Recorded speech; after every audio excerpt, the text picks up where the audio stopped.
Top-down mixing. Is there a downside to it? Are there situations where it doesn't work? For some people, it's a game changer. Like Cellar Studio Productions, for example. Pulled up an old mix from 2021, spent an hour on it doing top-down mixing, and the mix came out clearer and better than the original mix that took countless hours to mix. This is a huge deal. Or Audio Mix Expert. Started top-down mixing about a year ago, totally changed my whole approach to the way I mix. It's honestly surprising how well the mix comes together with such a small amount of processing. But for some people, top-down mixing is the devil. Captivate Beats says it is the worst possible workflow for electronic music production. Or Tommy Washoe, who said simply, top-down doesn't work for heavy metal. Also heavy metal.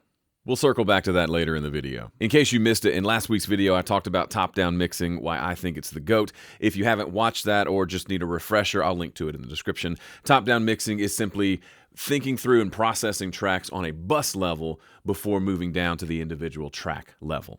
But there are potential downsides. First, it can lead to overprocessing on the bus. For example, M11N did not like my drum bus example in the video where I showed pretty heavy compression on the entire drum bus without touching any of the individual tracks.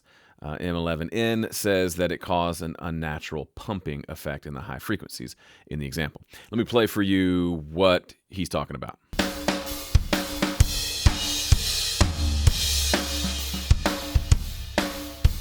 Now, there absolutely is pumping there. The pumping is when the kick drum hits, boom, and it makes the cymbals go, psh, that kind of pulled down cymbal sound.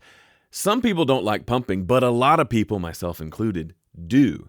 To my ear, that little bit of pumping that can happen when you add compression over your drum bus or even over the entire mix is actually desirable and is a little bit the sound of rock and roll music. Feel free to disagree, but I kind of like it. That said, you can absolutely go too far with it, and overprocessing is certainly a danger with top-down mixing.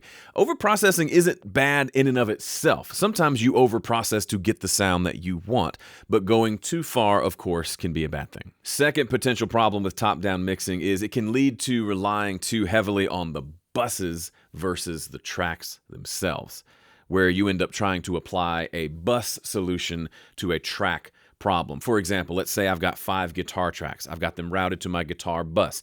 One of those tracks is super muddy.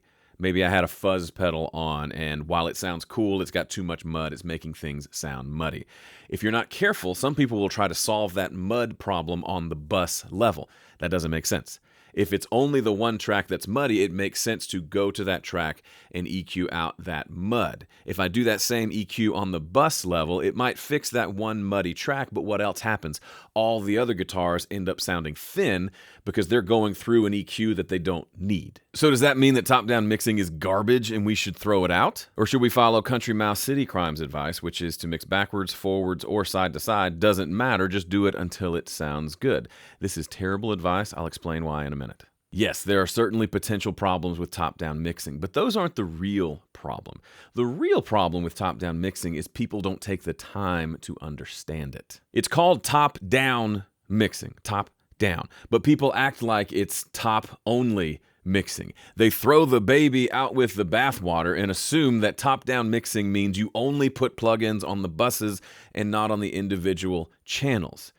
That's ridiculous. That's like if I told you I really like subtractive EQ, where the thought process is I'm going to remove unwanted frequencies before I go and boost any other frequencies.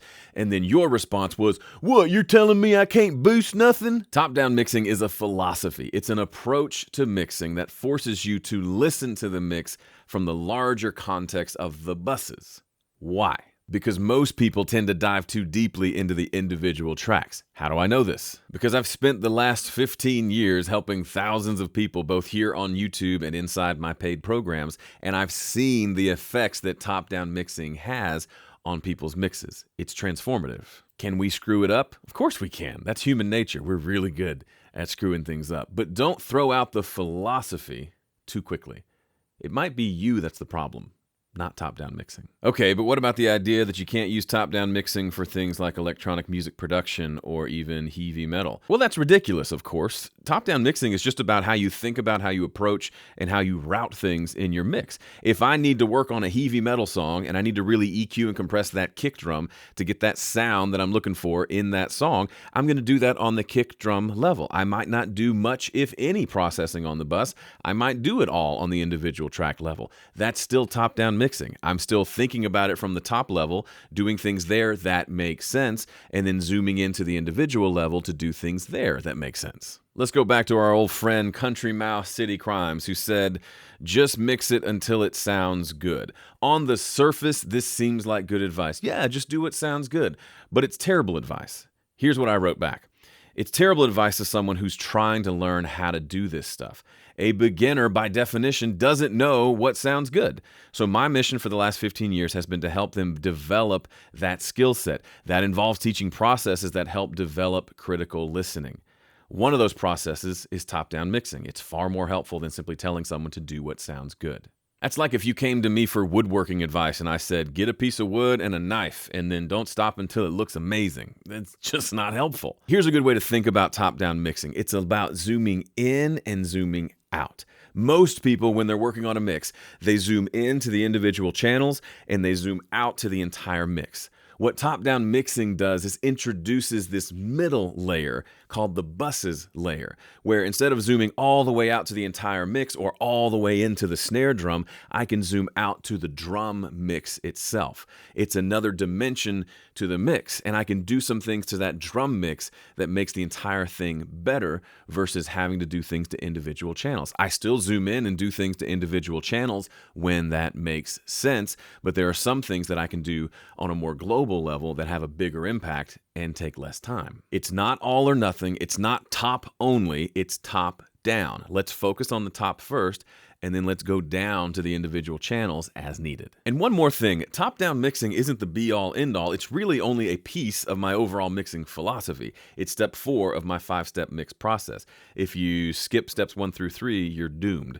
I can teach you the whole process for free. Just go to 5stepmix.com. If you haven't seen last week's video on why top-down mixing is the GOAT, you can watch that here, or to watch some of my best mixing videos, go here. Thanks for watching. See ya.